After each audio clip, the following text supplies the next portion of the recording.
Yo, what is good, YouTube? Krishan checking back in with another video. We're less than 4 weeks out from this year's Olympia, and the time is just flying by. In the first update of the day, we have a recent update from Nick Walker, and I believe this side tricep has become his favorite pose. Now, there is a little bit of chatter going around the bodybuilding world since HD released Nick Walker's bubble gut footage, and it seems like I'm one of the only people that thinks there could be a potential problem for him going into this year's Olympia.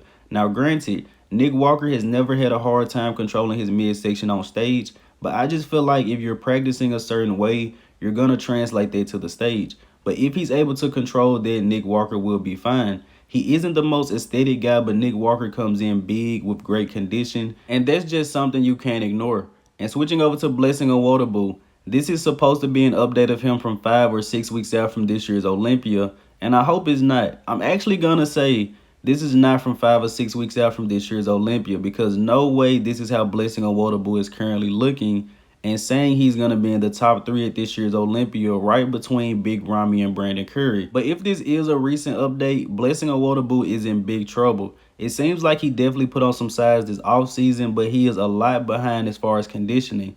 And just with me knowing Blessing, either this isn't recent or Blessing had to put this out just to get people talking about him. There's no way that Blessing actually looks like this 5 weeks out from this year's Olympia. But let me know what you guys think. It could be recent. Now, switching over to Samson Dauda, we have a recent update from him. And I believe Samson probably has the best side chest in the open class outside of Big Ramy. And let me know in the comment section below, do you guys think Samson Dauda can shock the world at this year's Olympia? I did a poll a few weeks ago and asked, who do you guys think is going to place higher at this year's Olympia between Samson Dauda and Andrew Jack? Samson Dauda actually won that poll. So can Samson jump the pack and place his highest top 6 this year? I was watching a recent podcast done by Dennis James, and some of them were saying Samson Dauda has the physique, but does he have to pay his dues, quote unquote, before he can be compared to the top guys? Now, switching over to James Hollingshead, we have some recent updates from him.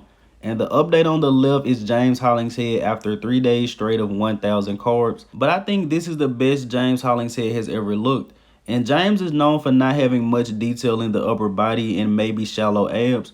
But here I'm starting to see a few striations come through, and also the abs look a little bit deeper. So hopefully James brings his best package to this year's Olympia. Gonna be a very competitive one. Now, switching over to Marc Hector, and it seems like he's back walking.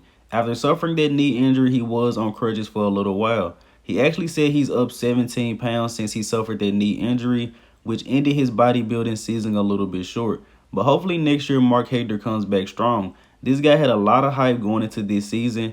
Basically everyone was seeing him as the 5'10 Brandon Curry. Not everyone. There was actually only a few people.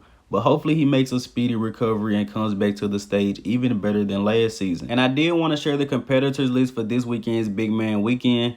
This is going to be a very good show. Now, they do have Theo LaGuerrier, Andrea Muzi, and Andrea Presti on this list. I'm not sure if any of these guys are doing this show because all of those guys are headed to the Olympia. But we do have Brett Wilkin in this show who will be a favorite. Kokani Bella has really been making waves this season. Vlad Afrechiriak, great bodybuilder. Roman Fritz did pretty good at the last show. He was in 3rd place and somehow they shifted him all the way down to 8th.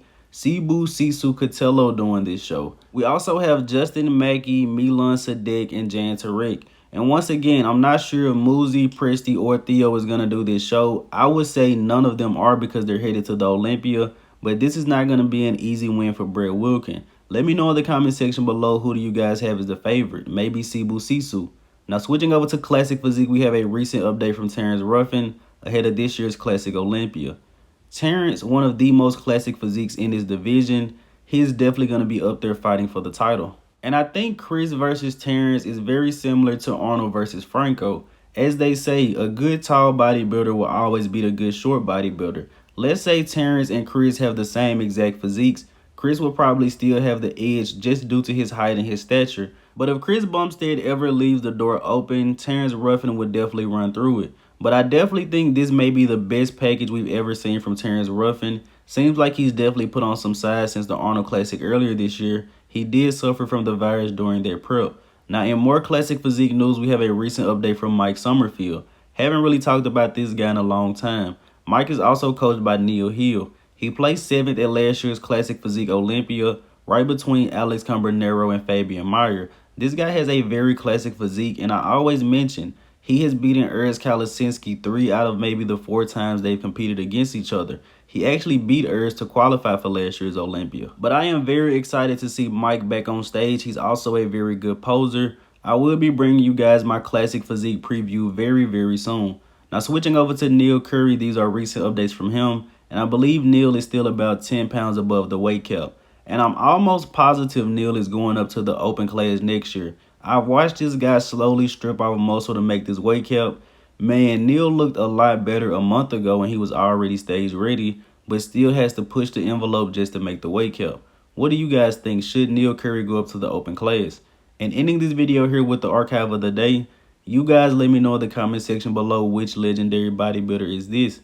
As always, I hope you guys did indeed enjoy this video. If you haven't done so already, be sure to like the video and subscribe to the channel. I have a very good video coming later today for you guys. Make sure you have the post notifications on. I'm Krishan from Go Fitness, and that's it. I'm out.